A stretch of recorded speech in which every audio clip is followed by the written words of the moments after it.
نحمده ونصلي على رسوله الكريم أما بعد فأعوذ بالله من الشيطان الرجيم بسم الله الرحمن الرحيم قل هل يستوي الذين يعلمون والذين لا يعلمون إنما يتذكر أولو الألباب صدق الله المولانا العظيم দারুল কুরআন আল ইসলামিয়া মাদ্রাসা কর্তৃক আয়োজিত আজকের এই অভিভাবক সমাবেশ ও হিফজ সমাপন অনুষ্ঠানের সম্মানিত সভাপতি, শিক্ষক মহোদয়, প্রধান মেহমান ও বিশেষ অতিথি সহ আরো দূর দূরান্ত থেকে আগত অভিভাবক ও অভিভাবিকা মণ্ডলী, আমার সামনে ইলম পিপাসু শিক্ষার্থী বন্ধুরা, সকলকেই আন্তরিক মুবারকবাদ জানিয়ে আমি আমার আলমে দ্বীনের ফজিলত সম্পর্কে কিছু আলোচনা করতে চাই।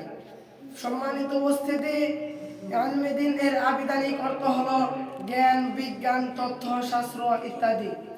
আর ইসলামী পরিবেশে আলমে দ্বীন দ্বারা মানুষ সত্য মিথ্যা, হক বাতিল, আলো অন্ধকার, ন্যায় অন্যায় ইত্যাদি চিনতে সক্ষম হয়, তাকেই আলমে দ্বীন বা জ্ঞান বলে। এই আলমে দ্বীন আবার দুই প্রকার। প্রথমত দ্বীনি আলেম, দ্বিতীয়ত দুনিয়াবি আলেম। দ্বীনি আলেম হচ্ছে কুরআন হাদিসের আলেম, আর এই কুরআন হাদিসের আলেমই হচ্ছে আসলে আলেম। কেননা এই আলেম মানুষকে শান্ত, সভ্য, ভদ্র, অনুপম ও আদর্শবান করে তোলে।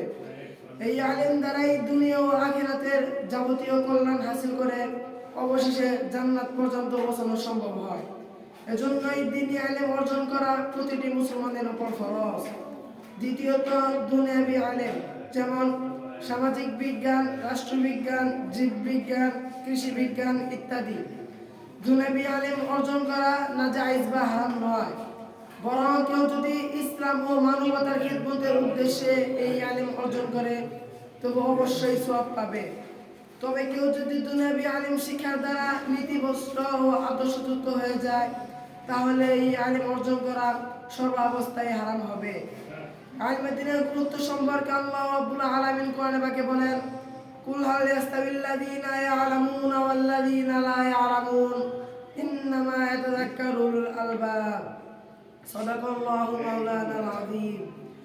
হে নবী, আপনি বলুন, যারা জ্ঞানী এবং যারা জ্ঞানী নয় তারা কি সমান হতে পারে? আলমে দ্বীনের ফজিলত সম্পর্কে রাসূল কারীম সাল্লাল্লাহু আলাইহি ওয়াসাল্লাম বলেন, তালাবুল ইলমি ফারিদাতুন আলা কুল্লি মুসলিম। দ্বীনি আলেম অর্জন করা প্রতিটি মুসলমানের উপর ফরজ। অন্যত্র রাসূল কারীম সাল্লাল্লাহু আলাইহি ওয়াসাল্লাম বলেন, মাইয়ুরিদুল্লাহু বিহি খায়রান ইউফাক্কিহু ফিদ্দীন ওয়া ইন্নামা আনা কাসিমুল্লাহু ইতি। আল্লাহ তাআলা যে ব্যক্তির কল্যাণ চান তাকে তো আলমে দ্বীনের ফজিলত দান করেন।